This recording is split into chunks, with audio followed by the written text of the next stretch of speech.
Good afternoon, students. So, in the previous session, we have seen the properties of addition and subtraction for integers. In that also we have discussed the same properties, that is closure property, commutative associative. In place of multiplication, we have written addition, that is additive identity and additive inverse. On the basis of that, we have discussed exercise 1.2. Now we move on to the next, that is properties of multiplication of integers. Same properties we follow for multiplication and same we will follow for the division. Okay. One more important property is there, that is distributive property, that also we will discuss in this session. So first we will see closure property. So with the help of example we understand the concept of closure property. Suppose you have to choose two integers.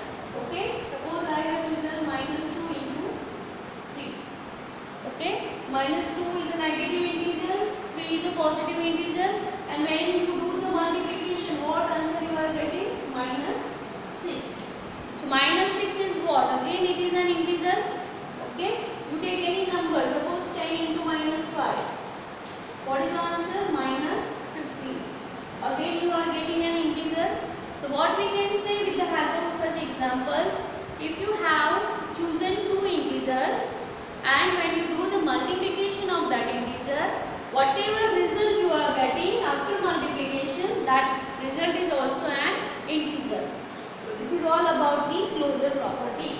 In general, what we can write for closure property? We can write that suppose you have two integers a and b. When you do the multiplication, whatever answer you are getting, that is also an integer. Okay, so this is all about closure property. Move on to the next property, that is commutative property. Let's see with the help of example. Suppose you have two integers. I have chosen 3 and minus 5. What is the answer when you do the multiplication? 3 into minus 5 will give you minus 15. We have seen the multiplication of negative integers with positive.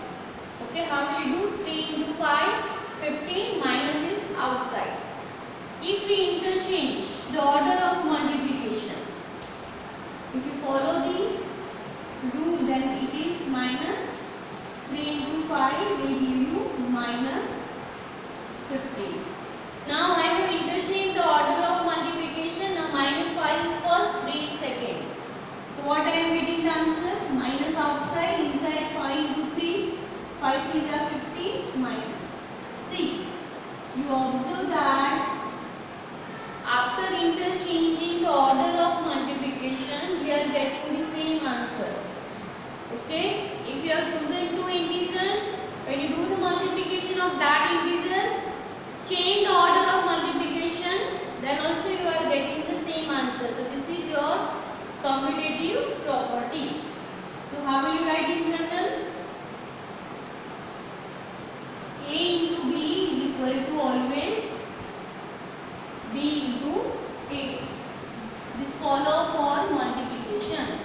A into B is equal to B into A. When we change the order of integer for the multiplication, we are getting the same answer. Next is your associative property. Okay, with the help of example we will understand the property. Suppose you have three integers, 2, minus 3 and minus 1. Now for the multiplication I am making the group of two numbers. So first I make 2 into minus 3 into minus 1. Next I will make the group of this last two numbers, that is 2 into minus 3 into minus 1. Now we solve, this is your LHS, this is your RHS. Now we solve this one. 3 2s are 6, minus is there, so minus 6 into minus 1, 6 1s are 6. What answer we have? Plus 6. Here 2 into minus 3 into minus 1 will give you 3 and 3 2s are 6. So what answer you are getting? 6. So what you can say? When you change the order of grouping, first we have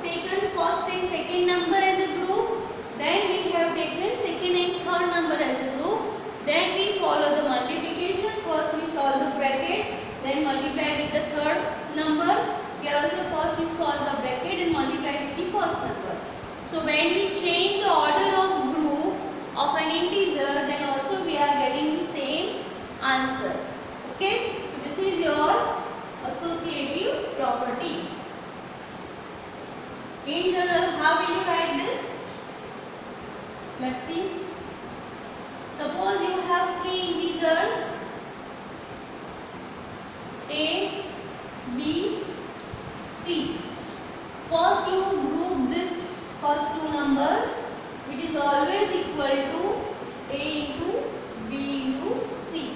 First you are making this as a group, next you are making this as a group. Solve the questions, you will get the same answers. So this is your associative property. Now move on to the next, multiplicative identity. As in addition, I have explained identity means what? For addition, when you add or subtract something from a given number, the value of that number remain as it is. That is your additive identity. That is, for addition it is 0. For multiplicative identity, if you have taken a number, by which number if you multiply, so that you are getting the number as it is. Suppose you have chosen 5, by which number if you multiply, so that you are getting the answer same. The value of 5 remain as it is over here as a result. So we know that 5 ones are 5. Suppose you take 100. By which number you multiply, so that your answer is 100. Again the answer is 1. So what we can say? The 1 is multiplicative identity for integers. Why? Because when you multiply 1 with any number, any integer, whether it's a positive, whether it's a negative, you will get the answer same. There is no change in the value of answer and there is no change in the questions. Okay? 5 into 5. 5 ones are 5 will give you 5. Minus 10 into 1 will give you minus 10. 100 into 1 will give you 100. Minus 1000 multiplied by 1 will give you minus 1000. So what we can say for identity? 1 is the multiplicative identity. So in general, how will you write this? In general, we can write any integer when multiplied with 1, we are getting the answer, the integer itself. So this is your multiplicative identity. Now move on to the next identity, that is multiplicative inverse. Okay. So suppose you have an integer A. Let us understand examples. Suppose you have 3 as an integer. So by which number if you multiply 3, so that your answer is identity, that is 1. Okay, if you have integer 3, then by which number you multiply 3, so that you are getting answer 1. So that is 1 divided by 3. So that 3 will get cancelled and we are getting the answer 1. So what we can say? 3 and 1 by 3. If you consider, so 1 by 3 is a multiplicative inverse of 3. This concept is right now is not given in your textbook, but you should know the concept because you have learned the fraction. 3 into 1 by 3 is always 1. 1 by 4 into 4 is always 1. Means 4 and 1 by 4 both are multiplicative inverse of each other. Okay, so in general, how will you write? For any integer, what is the multiplicative inverse of it? A multiplied by 1 by A is an multiplicative inverse. We know that this kind of numbers 1 by 2, 1 by 3, 1 by 5, they do not belongs to the category of integer. For that we learn rational number. In that you can understand the concept. Okay. But you should keep in mind these are the properties of multiplication. Multiplicative inverse includes when you learn rational numbers, because 1 by A, such kind of numbers does not belong to integer. But you should know that such kind of identity exists. Okay. So this is all about your properties of multiplication. Now we will see the next property, that is distributive property. Distributive property.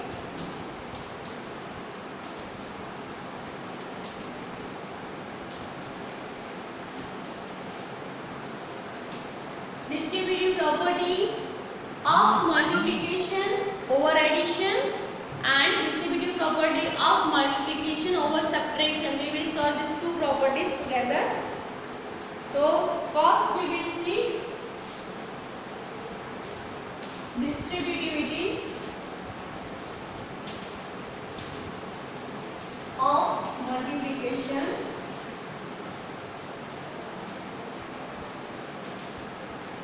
over addition.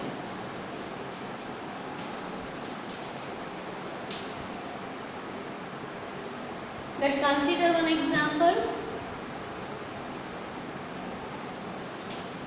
16 plus 16 into 10 plus 2. So this is distributive property of multiplication over addition. Don't write addition sign over here and multiplication sign over here. Okay. Now if you consider this one, this is the multiplication. That is 16 will multiply with 10. Same way 16 will multiply with 2. So we have to write two separate brackets. So 16 first multiply with 10. This number will multiply with 10. In middle plus sign, then 16 will multiply with 2.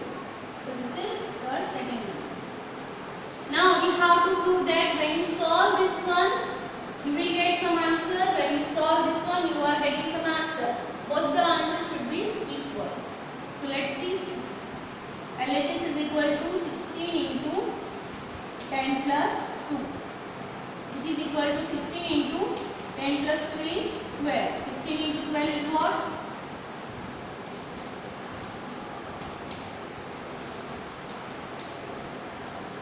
That is 192. Now solve this one. This is your RHS is equal to 16 into 10 plus 60 into 2. 16 into 10 is 160. 16 into 2 is 32. Do the addition. Do you get the same answer? That is 192. Yes, of course. So what we can say? Here LHS is equal to RHS. So what we can say? We can solve such kind of question with the help of using distributive property. So in general, what we can say for distributive property, if you have three integers a multiplied by b plus c, multiplication over addition, which is always equal to a into b plus a into c. So this is your distributive property of multiplication over addition. Many examples are given in your textbook. I have explained the properties with the help of one examples. In your textbook, many examples are given to you. Try to do that questions by yourself. In that, if you have any query, you can ask me. So this is all about your distributive property of multiplication over addition. Next, we will discuss distributive property of multiplication over subtraction.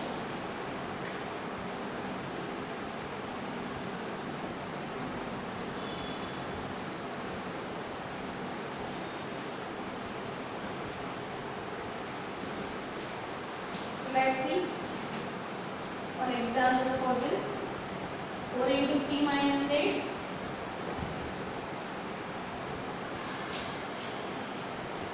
4 into 3 minus 8 is equal to, this we are going to do 4 into 3 minus 4 into 8. So this is your multiplication over subtraction. So first we solve this part. So this is your LHS, which is equal to 4 into 3 minus 8. So first we solve this bracket. So 4 into 3 minus 8 is what? 8 is bigger, so 8 minus 3 is 5. 8 is bigger, so minus 5. Minus 5, 4. So how will you solve this? 4 into 5 minus you have to take out. So 5 4s are 20 minus. Now solve this RHS. That is 4 into 3 minus 4 into 8. 4 3s are 12, 4 8s are 32. When you do the subtraction, what is the answer? Minus 20. Why? Because 32 is bigger compared to 12. So you can observe that when you solve LHS and RHS, you are getting the same answer. Means LHS is equal to RHS. So what we can say? Distributive of multiplication over subtraction is correct. So what in general we can write? A into B minus C is always equal to A into B minus A into C. So this is all about your distributive property of multiplication over addition and over subtraction. Some more examples are already given in your textbooks. Try to go through it.